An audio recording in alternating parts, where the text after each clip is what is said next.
Alors Fabrice de Grotte, bonjour, j'allais dire bonsoir, mais bonjour plutôt. Bonjour Vous Julien. êtes avocat associé chez Simon Associés, partenaire de l'Agora des DSI. Quel est le sujet aujourd'hui de la Minute Légale? Alors aujourd'hui, je vais parler d'une conversation qui doit avoir lieu entre DSI, celui de la cyberattaque. Oui, Mais pas pour vous parler de la cyberattaque, pour vous parler des conséquences que peuvent avoir la cyberattaque dans le prolongement. Vous avez sûrement entendu parler du RGPD. oui, Donc vaste sujet. un vaste sujet. J'aurais tendance à dire que la cyberattaque, c'est déjà la première sanction que peut vivre un DSI. Mais la deuxième sanction que peut vivre un DSI, c'est de ne pas avoir respecté les obligations qu'impose le RGPD. Et ce que l'on ne sait pas suffisamment, c'est que le RGPD impose de mettre en place un système qui permet d'avoir une sécurité pour protéger la donnée personnelle. Parce que quand on dit RGPD, c'est un acronyme dont il faut voir le sens. Dans RGPD, il y a protection. Le DSI a l'obligation de protéger la donnée personnelle. Enfin, quand je dis le DSI, c'est pas lui en tant que tel, c'est le responsable de traitement. C'est-à-dire l'entreprise pour laquelle le DSI travaille. Il n'en reste pas moins que cette sécurité doit être mise en place.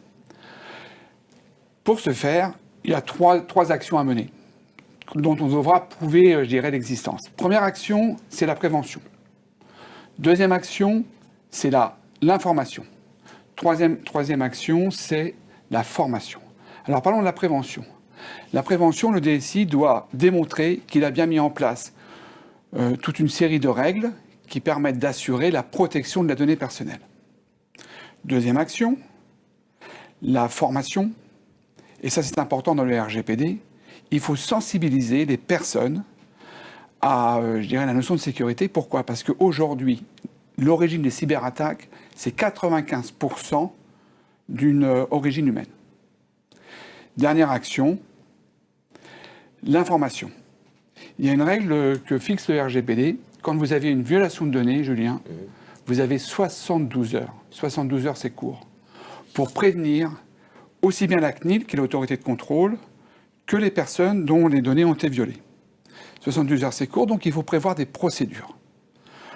Tout ceci, donc prévention, formation, information, il faut l'organiser avec un DPO.